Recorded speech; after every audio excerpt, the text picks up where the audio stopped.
All right. Well, first of all, congratulations to you. It's a pleasure to speak with you. Pleasure to see you again. I just want to give the audience some background here. Josh and I met at the Jay and Silent Bob Reboot tour. I met him and his awesome wife, Liv, who were so kind to be amazing to my wife and I in regards to going backstage and saying hi to Kevin and Jay and everybody. So Josh is a filmmaker, and we're going to talk about this incredible documentary he put together called Magnum Dopus, which is a great behind the scenes look into Jay and Silent Bob Reboot. If you're a fan of Kevin's films, I highly recommend watching it. I would watch the movie first, then the doc, then go back to the movie. It'll give you a deeper appreciation, especially for a lot of the emotional elements of the film. Josh, great to talk to you, man. Great to be talked to, man. Thank you for being letting me be part of this. And yeah, I think it was on my birthday when we did that, right? Like, Yes. yeah. Yeah, there was, I What remember was that? Tennessee? Where was that? the birthday one may have been Arlington or Richmond I because those think are the you're only, right. yeah, because I Yeah, remember Liv actually brought out. I think it was Arlington because my wife got vegan cupcakes made for Kevin, that's right. and I think that isn't that what they used for I think the so. That was cake. my birthday cake, and they That were was delicious. well. No, my wife was awesome about getting those. But Josh, your documentary is fantastic, and I want to get into a lot of aspects of it. Also, you have a feature film on the way, which I want to talk about as well, which Kevin Smith is producing. But talk about first, just give my audience a basic idea of kind of how you got involved with Kevin. You and your wife are a great team. Liv produced the documentary as well. So talk about kind of how both of you got involved with Kevin. Sure. She's the real talent in the relationship. Anything that ever happens is always because of her. I pretty much just, I'm camera monkey. I stay behind the camera. I keep things in focus. I'm actually quite nervous right now. I'm not used to being in front of the camera. You're doing Um, great. Thank you. Yeah, well, equipment Your breaks shot every. looks really good, by the way. I was just telling Josh before we got on the interview here, like he's using a professional camera, even though we're over Zoom. Like you're so crystal clear, and I love the blurred out background, but you can still make things out. It's a good shot, man. A lot of Easter eggs around here. Yeah, I can tell. I was looking around while you were getting up and getting the headphones, but yeah. So how did you and Kevin get involved professionally? I was always a big fan of the guy. Ever since Mallrats, I saw it as a kid, changed Yeah. my life. And when I moved out to uh Orange County about 10 years ago, actually call it 13 years ago. He had the West Coast stash at the time. And he had Hmm. little events there, poker parties and stuff like that for fans. I was part of the View Askew board.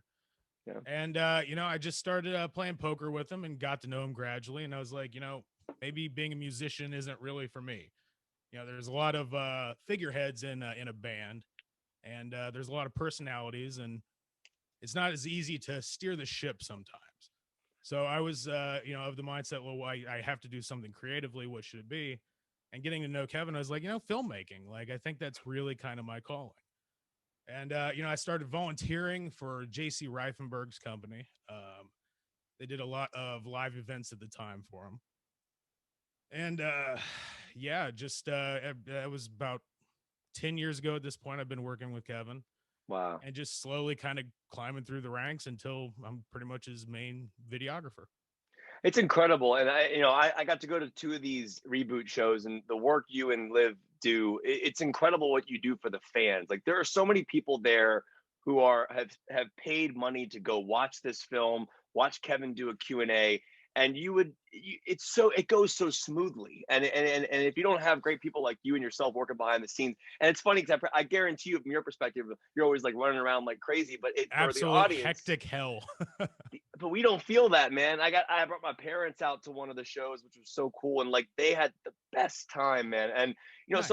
this documentary is so special because it, to me, it gives it a view of how hard it is to make a movie.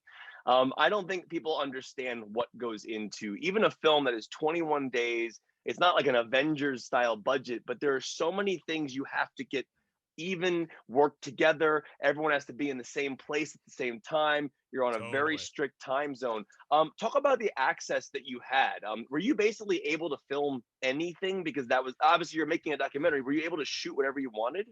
Yeah, I mean that's kind of the benefit of knowing the cat for so long is that he trusts me to not release stuff he wouldn't want to be seen. Right. So I'm then able to shoot everything, and then we just talk about what we feel comfortable releasing afterwards. Yeah. But yeah, no, I very much full access. anything you see in that's like shot inside a trailer, that's his personal trailer. Like he just literally, like as he's getting hair and makeup, would let us just sit in there and interview people. He's a very trusting dude. I want to ask you about those interviews that you do. Like, for example, when you see like an Affleck or Damon or Chris Hemsworth or anybody pop up on your screen that you're seeing interviewed, are you talking to them after they have completed their scene, or are you talking to them before they've completed their scene? Generally and preferably afterwards. That way we have a little Cool. bit more to talk about. And I've witnessed if if it's Affleck, I know his body of work, but if it's like somebody else, at least I get to have something to talk about if I'm not overly familiar with their back catalog. Your story is awesome to me because I think you and I come from a very similar perspective of just being fans of his work. I mean, so Sure. for me, Mallrats was the first movie of his I saw, probably similar to you. I went back to find Clerks later. But Mallrats changed everything for me. And Right. like it was the movie. I remember recording it on a free weekend of like HBO or whatever it was back in the day on one of those 8-hour VHS tapes that you put like Yeah. four movies on. I think it was like Mallrats, Seven, whatever it was else was on there. And like SP mode or whatever. Yeah, exactly. SP mode. You got 8 hours. But I was a big fan of this band Silverchair, and so when Silverchair was on the soundtrack, they had a song called "Stoned" on there, and I was a big fan of them. So I kind of found Mallrats through Silverchair, and it was a big deal for me. And like growing up, now that we both are working kind of in the entertainment industry, we get to meet the people that we watched for so Totally. long. And Affleck will always be Shannon from The Fashionable Male to me. That's just the character Right. that and I'll never, I mean, he's just amazing. So talk about like your like falling in love with Kevin's movies and kind of now being on the other end of it and being able to see his filmmaking process. Like, what do you notice on a set like Reboot that maybe kind of like, do you remember kind of what got you into his movies with Mallrats? Like, did you notice like a similar, like almost a connection to that at all? Yeah, I mean, there's a couple different paths to go down in response to that question. The one that I always go to is that, like, I've met a lot of famous people not on his sets. Like I've worked a lot of other movie sets and stuff, and Hmm. almost always you're disappointed by your heroes. Never Yeah. work with your heroes unless your hero is Kevin Smith. He's the exact dude that he portrays himself as. He's a sweetheart. I honestly like he's kept me employed during COVID. You know what I mean? Hmm. Like he looks out for his own. Um, but yeah, sorry. What was the other part of that? It was just I'm the garbage idea. at this, by the way. I'm sorry. Josh, you're doing great, and I actually love that we're talking this way. Dude, just be you, and I think that's cool as hell because I think you and I are coming from a very similar perspective of just being a fan, but now we get to work kind of in this world a little bit. You more so than me, but the idea of like what you saw in Mallrats when you first saw it, and was there a trigger of what made you fall in love with his work, and did you get to experience it when you were on a set with him? Yeah, I mean, Dogma was always the bigger movie for me, even though Hmm, Mallrats got me through the door. I interesting. think that dude is just wicked clever. At the drop of a hat, like I always wondered how much was improv versus how much was kind of scripted. And the dude is equal parts funny. Like he can just throw a wild line out there, somebody can repeat it, and it's gold. So getting to see that firsthand is kind of the part that like lit my heart afire a little bit. You know what I mean? Like it was a really like. I mean, obviously the whole thing was just such a special experience. Like you said, we're both huge fans. But getting to watch him toss lines to actors and them just give it back as pure gold. Like Yeah. that was the coolest thing for me. You're on a 21-day shoot. And the cool thing about your documentary, and I want to give you props. I love the smoke as the edit that you Thank do. you. Is that something you did digitally, or did you actually get like some real smoke and then just drop it into each edit like each time? Is it digital? I wish I had that kind of gear and ability to do that. No, it's just a smoke effect that I picked up as part of like an action effect pack or something like Yeah, that it somewhere looks in the great. past. Thank you. I No, appreciate it. one of the cool things about the documentary for me was learning about, because I know Kevin's an editor, and I'll never forget. Like, I was lucky enough to go to his house and watch Reboot, which was one of the most exciting things ever. But one of the coolest things for me was seeing the laptop next to his television plugged into the TV. And that's how he played the film for me. The dude is Yeah. always editing his work. And so, one of the cool things you feature in your doc is that he would be doing these 12, 15-hour days, and then he would go home and just edit so he could actually show his his stars the next day what they were able to do. Talk about what that process was like, seeing just a filmmaker who's that dedicated this far into his career. I mean, it's all inspiring, honestly. The dude Yeah. is a nut. He's a nut. He's a fucking nut. Like, I don't know how you get off of a 12, 13-hour day and then you edit another 6. You get like 3 hours sleep and then you show up like the peppiest motherfucker on the planet. Like I'm miserable after 8 hours sleep. I have no idea how he does it. But it's just, and it's so cool. Like, you know, I edited the Tusk doc and I shot some of that as well. Seeing him, like, particularly on that movie, show the actors what they did the day before and showing the crew the day before. I've never seen so much camaraderie as a result of that. Like, everybody was just so excited to see their work and they're just like, oh my God, I've never seen my work in such a quick turnaround. And it really just, it amped up the energy on set and everybody brought a little bit more. It was very cool. And it's very cool. He does that every single time. It's a lot to live up to though. Like, cause I mean, does it make you want to do the same thing for your films? Like, do you then show your, because like I know you're working on a feature, we're gonna get into that shortly, but do you, like, after seeing that, do you go, oh, I mean, I'm a director too, that'd be cool to show my actors what they've done?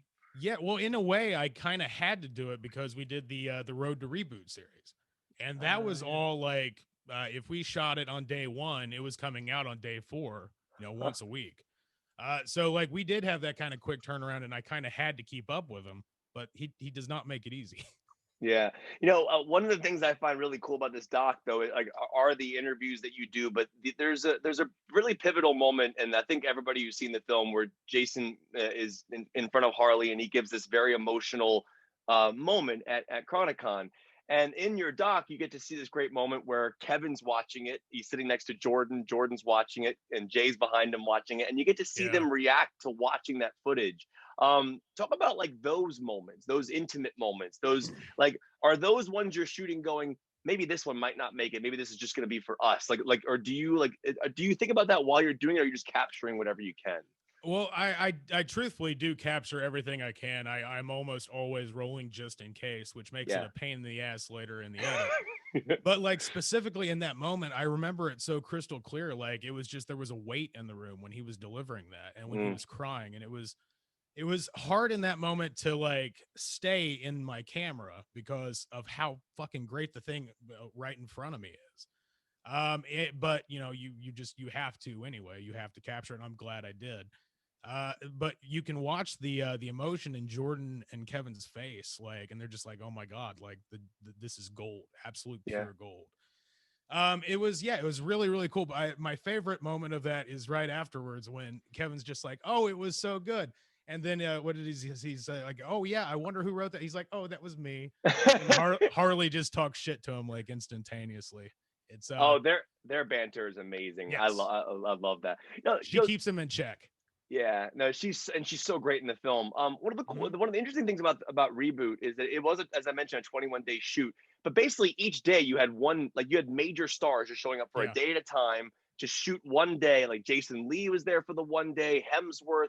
What was it like to shoot on those days where like someone like a Hemsworth would show up, or a Jason Lee? I mean, having Jason Lee is such an iconic, that character Brody, and the fact that it was in the mall was so cool. But like, as a fan, to have all these view askew characters just popping in and out each day, is it hard to get? Do you get used to it, or I know you're working, but like, as a fan, you got to be geeking out. You have to be. Yeah, I definitely geek out. But you know, the punk rocker in me is just like, you know, there are no idols, there are no heroes, that bullshit.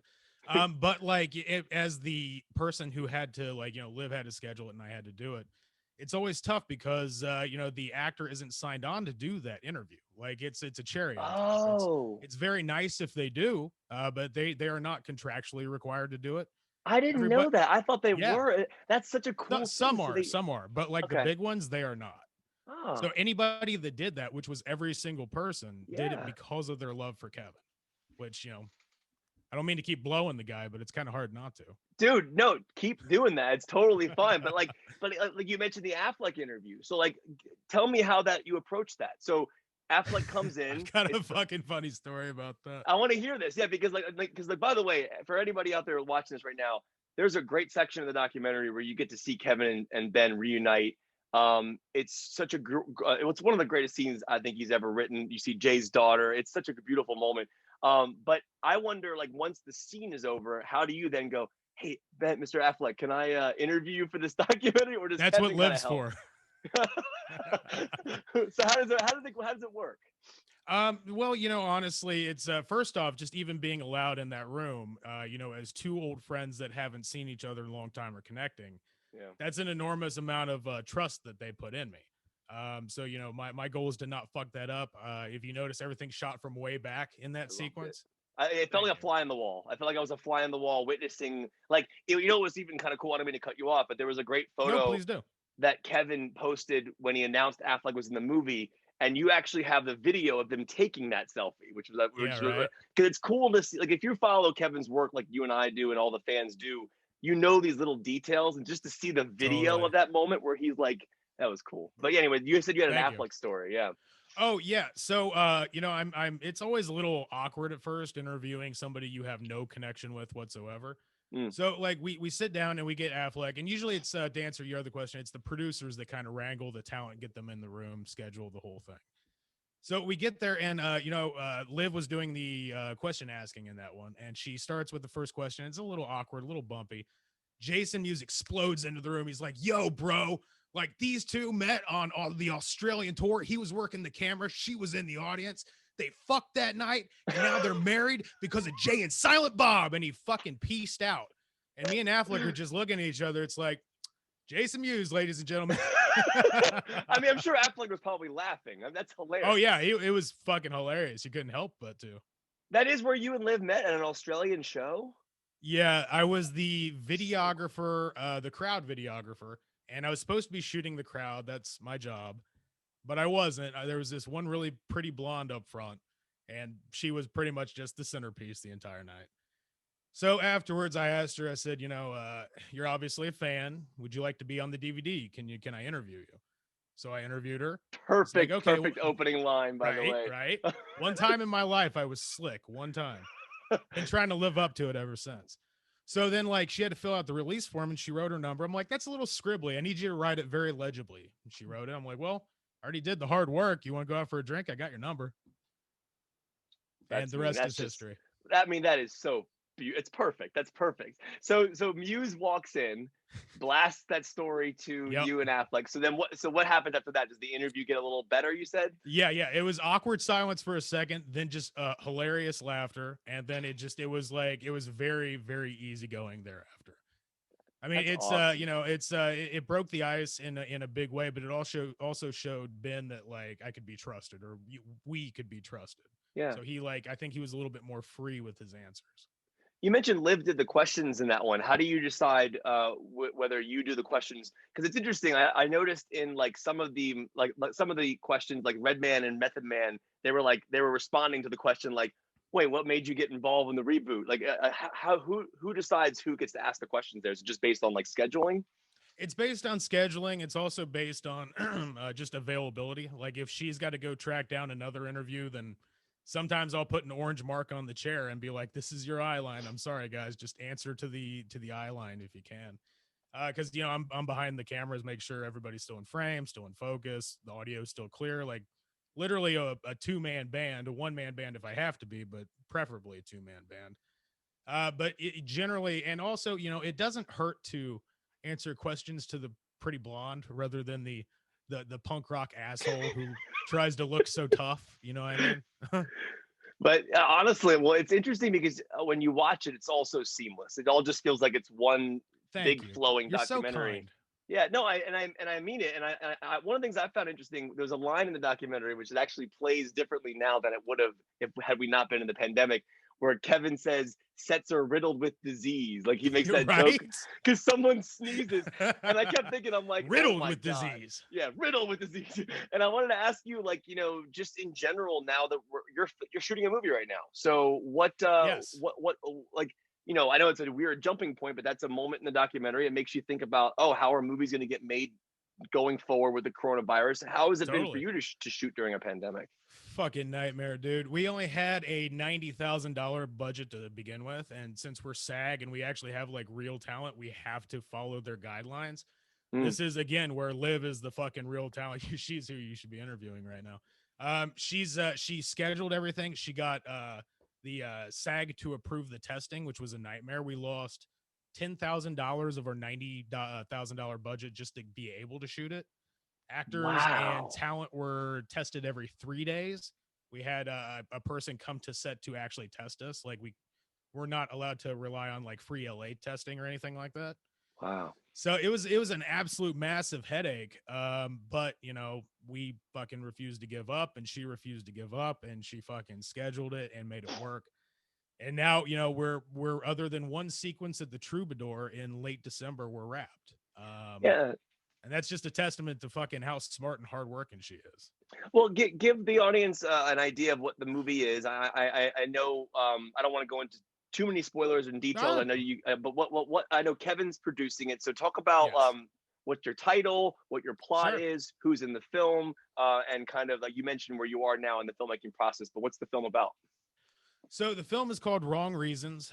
We're aiming to release in the first half of 2021. Take advantage of the market since, you know, there's not a lot that's being shot right now. Yeah. Essentially, our elevator pitch has always been punk rock Gone Girl meets Misery. I'm in. Thank you. Take my money now. I'm all in. It's about a punk rock singer who gets kidnapped. And like, I haven't really wrote down a good synopsis yet because I don't want to give away a twist. But I would say that the intentions of the kidnapper are nebulous. Like you're not sure what they are, and a lot of things are not as they appear. Even though that sounds very douchey to say. No, I understand, dude. Listen, you're the storyteller, and I think to me, you've already sold me on the punk rock and the Gone Girl and the misery aspect of it. Who's in the film? Who do you have in the film? So we got Ralph Garman, of course. He plays the lead detective. Yeah. He's fucking He was so good, dude. He's amazing. We got James Parks. If you're not familiar, it's Michael Parks' son. Yeah. I was dear friends with Michael, and as a result, you know, James and I became very close over the years. He turned in a performance I've never seen on screen. I'm very honored to have worked with him. Liv is one of the leads as well. And then that's our leads, but we have a sizable chunk with David Koechner. We have Fred Armisen. We have Danita Sparks, the singer of L7. We have a lot of punk rock cameos. I'm trying to go down the list. I have a cheat sheet here. What else does it say on it? Daniel Roebuck. He was fucking fantastic. This is a great dude. You have like this. Yeah, Kevin is in it. Kevin plays a major role. He was fucking hilarious. He did a lot of improv work, which he was the only person I allowed. I'm just like, here's the plot. Like, just kind of go with this. That way you don't have to read script pages. Yeah. Harley's in it. Let's see. Who does the BTS for this? Nobody. You should $90,000 in COVID. Nobody extra on set. We literally, I was the director. I was the co-DP. My buddy Matt Rowbottom was the also the DP. He lit everything. I camera opt. Liv produced and simultaneously acted somehow. It was a very, very minimal crew. My buddy Cam Mozavian, who is doing the score. We used to be in bands together, like back in the day. He was also the sound recorder.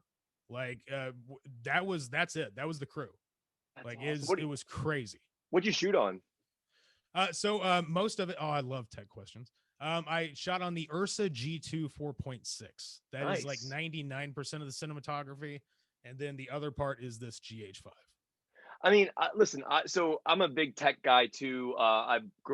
That's why I'm so excited that Kevin's doing Mallrats 2 and 35. I'm looking forward to seeing kind of like, and I know Jason was a big deal in getting that done. You know, you go back to like earlier Kevin Smith stuff with like the Super 16 black and white for Clerks, and then obviously going forward. And he's been shooting digitally, I think, since was it Red State? Clerks 2. Clerks 2. Or was it? Maybe it wasn't. Maybe they just talked about doing it digitally. I don't remember. Have you had a chance to work on film? I have not. Liv has. Liv was actually, she's a production supervisor when she's not helping me with my dumb shit. She just did the movie Bad Hair, which they shot on 16, and it was her responsibility to keep track of the film. Okay, see, that's the coolest gig ever. See, I'm a You should be interviewing her, dude. She's so much cooler than I am. Well, no, dude, I'm gonna interview you, both of you, when your movie comes Nice. out, because I want to do like a dual interview. But like, so talk about as a director, like, what's it like seeing like a major production? Like, you obviously have been working with Kevin, like you mentioned Tusk and all these films, and like, are you personally a digital or a film guy? Do you prefer one or the other? I know that digital is just more cost effective and Yes. everyone's using it more often, but like when I saw that Kevin was going to do Mallrats 2 on 35, it kind of warmed my heart, because I just love grain. I love I the agree. 3D element. You can see it swimming. Just, are you going to Yes. add grain to your feature to make it look a Oh, little more film? 100%. We're gonna probably do a super 35 grain on top of it. Awesome. How Yeah, how what is that process like to add grain to a film? What is that? essentially you just buy a effects package that has like somebody has shot with the lens cap closed and it just captures the grain. Then you put it over top of your film and you do usually an overlay or sometimes a screen at like a varying opacity depending on how aggressive you want the effect. Yeah. Now you talk But about. I'm a film guy to answer the question. I'm a film guy through and through, but I do not have the budget. Right now, I have 6 rolls of black and white 8mm in my fridge, just to remind me I need to shoot film eventually. Wow. When you get to work with Kevin as much as you are and have known Kevin for his while, like, do you get to sit down and just pick his brain about filmmaking? Like, at this point, I know you're friends and you work together and you're working very closely in these films. But like, do you step back and be like, hey man, like, what was it like shooting on 35 back then, or Super 16? Like, do you geek out a little bit about that? I don't try to be too nostalgic. I try to keep a cool face in front of him and not tell him how cool he is, so he doesn't get in bigger fucking ego than he already has. Um, yeah, no, I definitely fall back on him for advice constantly. He Yeah. watches my edits, he gives me notes. He's a sweetheart in that regard. But I try not to just be like the fan service stuff, you know what I mean? Like I try to keep it a little bit professional because it's just really easy to fall down that rabbit hole. Hmm. But like that doesn't mean I haven't talked to him. Like we spent a lot of time in an SUV touring around the nation together. I picked his brain once or twice about the this nostalgia of it all. Now, listen, you get to be on set, as I mentioned, for these films, and with Reboot, it's specifically a 21-day shoot. But I'm interested to know, when you're there on set and you're capturing what you capture, and then you finally see the final film, Mhm. what scene hit you differently in the final edit than it did when you were physically there watching it? That is a great question. The movies, I would say, the movie Mm. scene with Fred Armisen. I didn't know how that Keystone Cops routine was going to play out in front of it. I was like, seems a little goofy, like not my place, but I mean, it turned out absolutely fucking fantastic. That was the one where I was just like, oh, you know what? Like, I'm not nearly as good as that cat is. I will keep my mouth shut.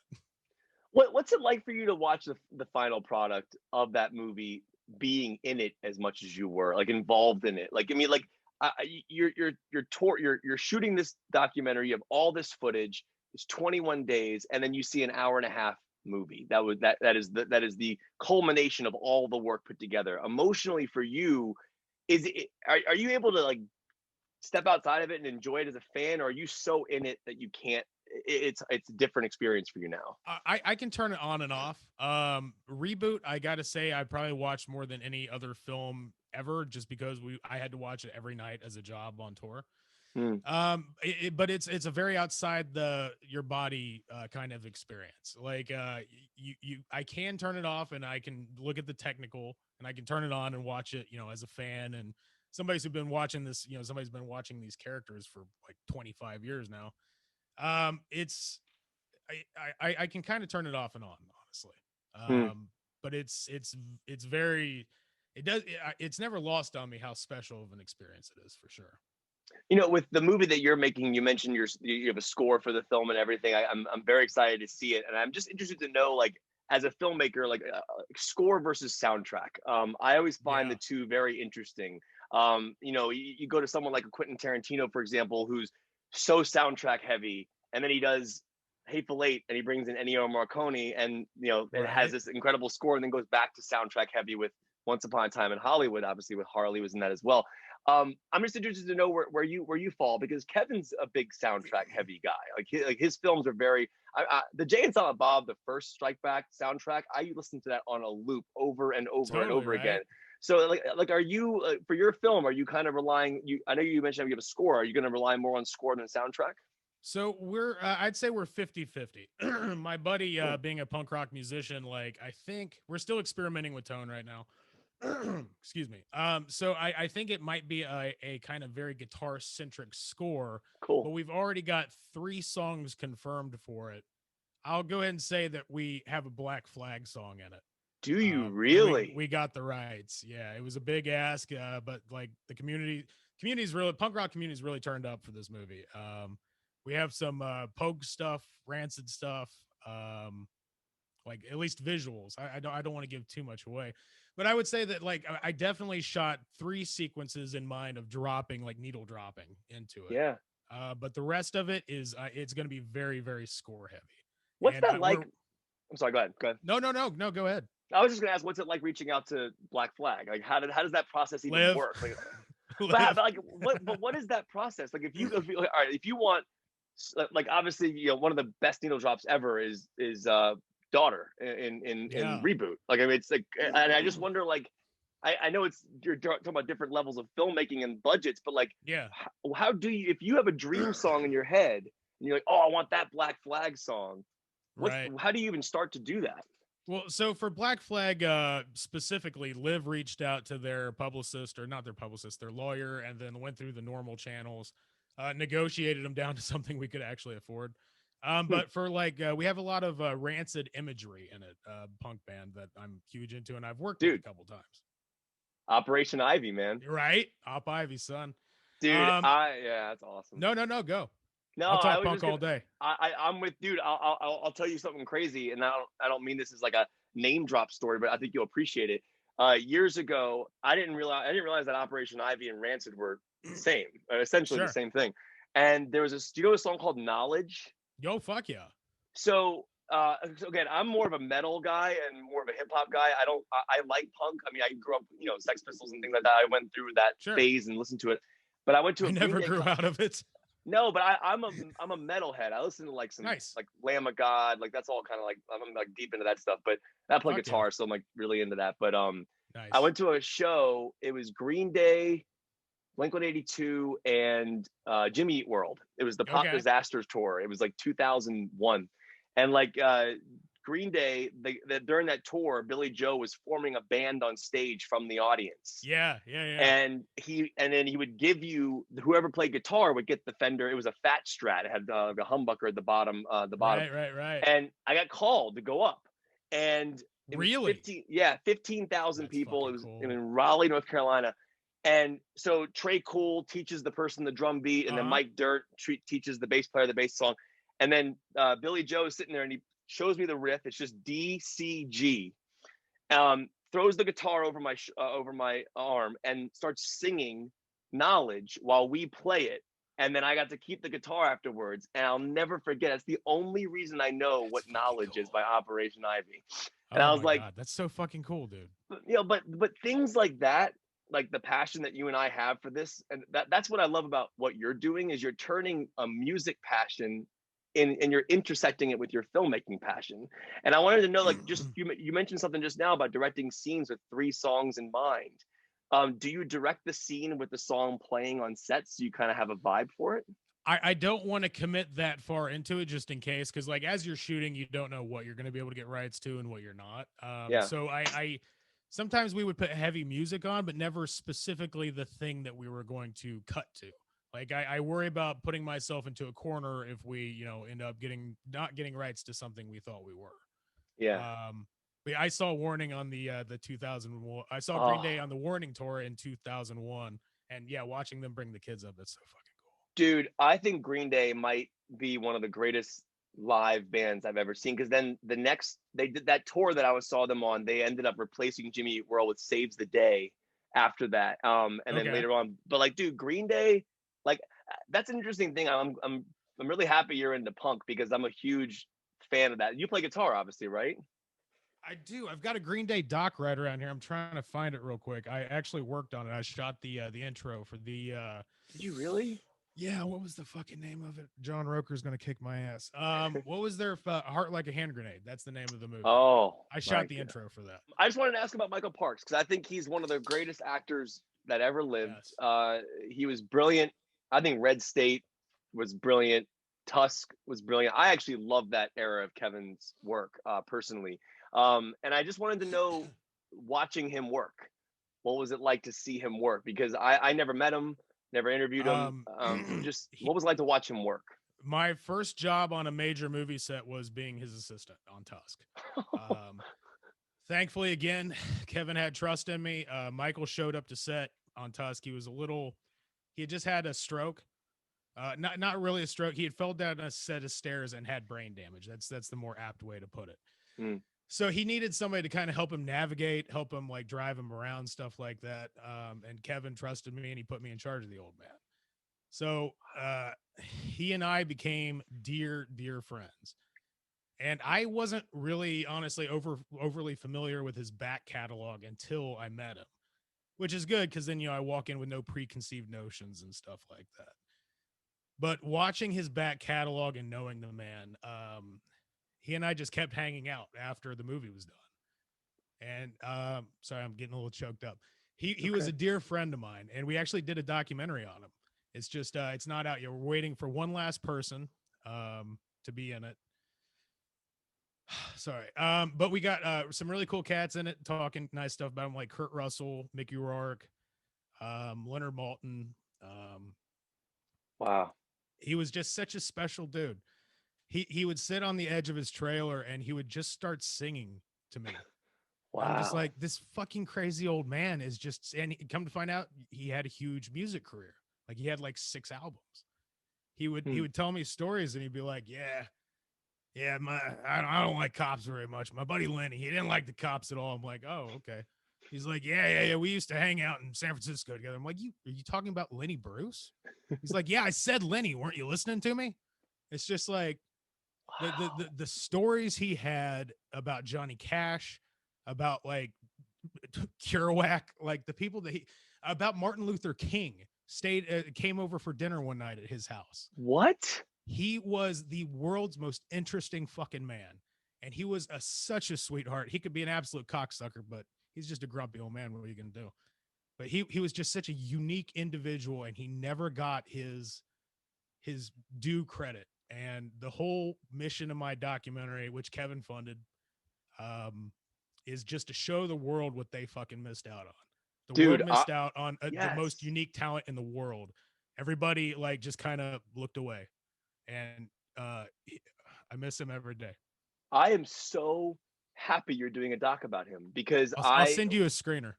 Dude, please do, because everything you just said, like I have a hard time explaining to people sometimes how amazing Michael Parks is, because like, oh, who's that? Or like, oh, he's that guy from that movie. And like I would love to point people to a definitive feature of what his work is, because, and anybody watching this right now, if you haven't seen his performances in like Red State and Tusk, and the work that Kevin got out of him. Totally. I mean, John came Goodman. Bronson, the show, yeah, right. His show Then Came Bronson was genius. Anything the guy was he was in softcore porn movies as an actor, and he played like this girl's dad, and she was like, the girl that got her tits out on screen, and he brought like a eye-watering performance as her father in a softcore porn for Showmax or Skinamax. Wow. Like the dude just brought the thunder to the littlest objects. That's Sorry, I could go on a long time about him. He meant a lot to me. Dude, send me a link to that. I will. I would love to watch that. I'm gonna end this particular interview now, and then when your feature comes out, I want to talk to you and Liv. And then when when the Michael Parks doc comes out, I would love to talk to you about that. I'm gonna go ahead and just hit stop, and then we can say goodbye to each other.